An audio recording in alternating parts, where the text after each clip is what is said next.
সারেগামাপা গল্প বলেছে আর সমস্যায় পড়েছি আমি। সারেগামাপার অতীতের রহস্য ফাঁস করে দিলেন রাঘব। শুনে কি বললেন কৌশিকী। সারেগামাপার এবার সেই অর্থে কোনো মেন্ট নেই, আছে 8জন বিচারক।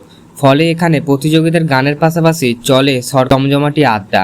আর সেখানেই একদিন রাঘব চট্টোপাধ্যায় যার যৌবনের এমন একটি কথা বলে ফাঁস করলেন, শুনে রীতিমতন অস্বস্তিতে পড়ে যান কৌশিকী চক্রবর্তী। কিন্তু ঠিক কি জানিয়েছিলেন রাঘব, আর কেনই বা তাকে পড়তে হয়েছিল ফ্যাসাতে, জানতে গেলে আমাদের সম্পূর্ণ ভিডিওটি দেখে নিন। এবার সেই অর্থে কোনো মেন্ট নেই, আছে 8জন বিচারক। ফলে এখানে প্রতিযোগীদের গানের পাশাপাশি চলে সকলের জমজমাটি আড্ডা এবং গল্প। আর সেখানে একদিন রাঘব চট্টোপাধ্যায় তার বয়সের এখন একটি কথা মনে করলেন, যা শুনে রীতিমতন অস্বস্তিতে পড়ে যান চক্রবর্তী কৌশিকী। কিন্তু ঠিক কি জানিয়েছিলেন রাঘব? সারেগামাপার রাঘব চ্যাটার্জি কী জানালেন কৌশিকী চক্রবর্তীকে নিয়ে?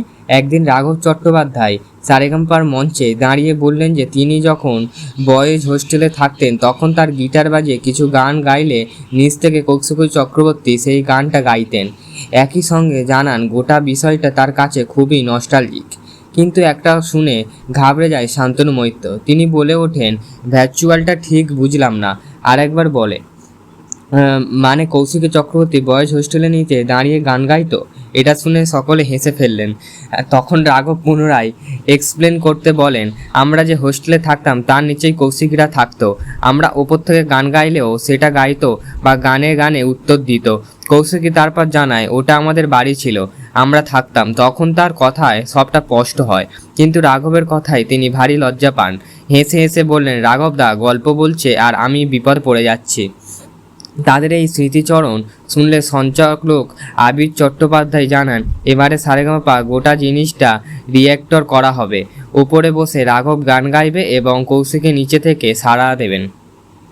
এবারে সারেগামাপায় কোনো মেন্ট নেই, আছেন 8জন বিচারক। এবারে সারেগামাপার এই 8জন বিচারক হলেন শান্তনু মৈত্র, অন্তরা মিত্র, ইমন চক্রবর্তী, রাঘব চ্যাটার্জি, ইন্দ্রদীপ দাশগুপ্ত, কৌশিকী চক্রবর্তী, জুজু মুখোপাধ্যায় ও জাভেদ আলী। এরা 8জন মিলে বানিয়েছে মোট 4টি দল। কিন্তু ভাবছেন কোন বিচারকরা জুটি বেঁধেছেন? তাহলে জানাই, জাভেদ এবং জোজো থাকবেন একটি দলে, শান্তনু এবং অন্তরা থাকবেন আর একটা দলে, রাঘব হলেন আর একটি জুটি। তার চতুর্থ দল বানিয়েছেন ইন্দ্রদীপ কৌশিকী। মোট 31 জন প্রতিযোগীকে নিয়ে শুরু হয়েছে এই শো। আবির চট্টোপাধ্যায় আবারও রয়েছেন এই শোয়ের সঞ্চালক হিসাবে। সম্পূর্ণ ভিডিওটি দেখার পর কেমন লাগলো প্লিজ আমাদের বলবেন।